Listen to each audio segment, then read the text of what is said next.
విజ్ఞానానికి స్వాగతం. రేపు 15వ తేదీ ఫిబ్రవరి 2026 రోజు శివరాత్రి, మాఘ బహుళ చతుర్దశి రాత్రి శివరాత్రి అని పిలువబడుతుంది.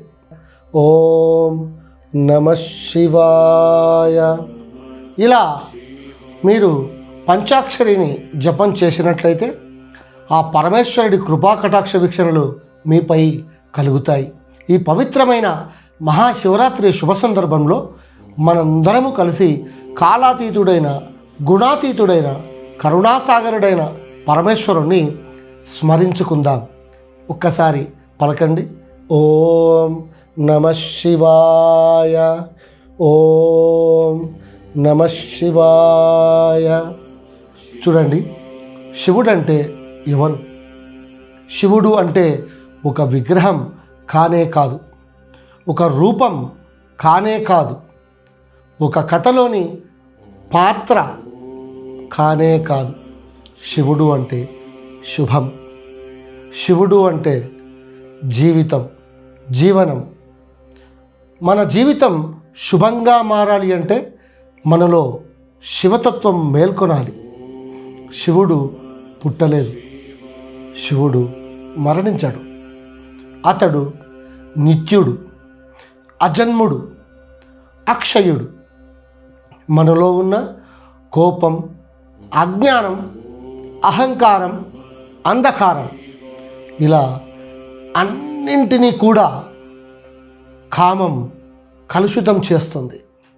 కామం అంటే కోరిక. ఈ ఒక్క కోరికనే మనిషిని పాతాళానికి తొక్కేస్తోంది.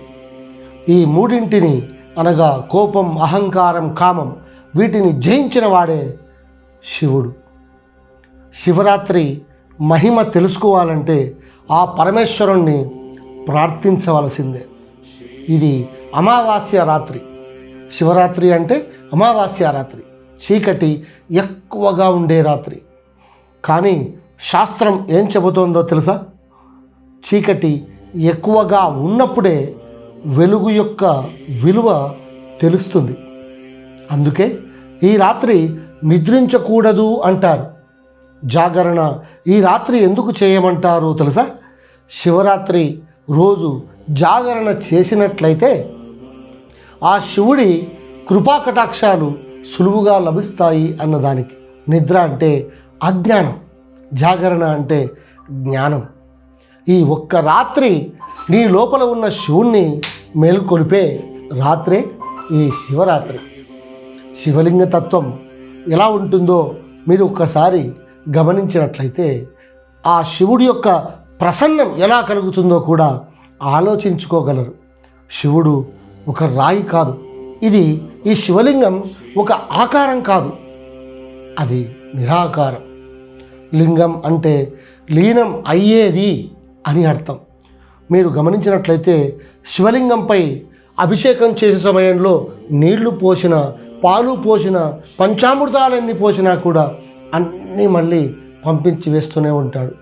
మన అహంకారం, మన కోపం, మన పాప భావనలు ఇవన్నీ కూడా ఆ లింగంలో లీనమైపోవాలి. ఈ విషయాన్ని గుర్తెరిగి అభిషేకం చేసినట్లయితే మీరు శివుడి కటాక్షానికి పాత్రులవుతారు.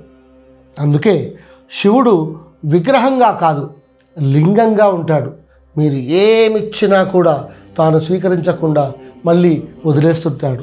ఇక్కడే మనం గమనించాల్సింది ఏది శాశ్వతమైనది కాదు అన్న సంగతి. ఎందుకంటే నువ్వు ఎవరో తెలుసుకో అని చెప్పడానికి అభిషేకమే నిజమైన అర్థం. ఎందుకంటే నీటితో అభిషేకం చేస్తాం, మన అహంకారాన్ని కరిగిపోవాలని ఆ శివుడితో మొరపెట్టుకుంటాం. పాలతో అభిషేకం చేస్తాం, మన హృదయం స్వచ్ఛంగా ఉండాలని ఆ పరమేశ్వరుని ప్రార్థన చేస్తాం. కానీ అవి మనం ఎన్ని ఇచ్చినా కూడా ఆయన తీసుకోకుండా వదిలేస్తున్నాడు అన్న సంగతిని గుర్తించినట్లయితే మనము ధన్యులమవుతాం. అంతేకాదు విభూతితో అభిషేకం చేస్తాం, చివరికి అంత భస్మమే అనే సత్యం గుర్తించడానికే ఈ విభూతి అభిషేకం పరమేశ్వరుడికి చేస్తూ ఉంటాం. శివుడు మన దగ్గర డబ్బు అడగడు, బంగారము అడగడు, మన మనసు మారాలని మాత్రమే కోరుకుంటాడు. ఆ పరమేశ్వరుడు మన మనసు మారాలని కోరుకునేటువంటి అంశం ఉందే.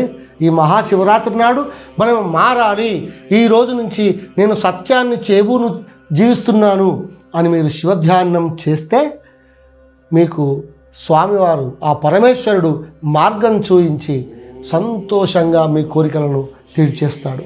శివుడు ఎప్పుడూ ధ్యానంలోనే ఉంటాడు. ఎందుకంటే బయట ప్రపంచం కంటే లోపల ఆత్మ ముఖ్యం.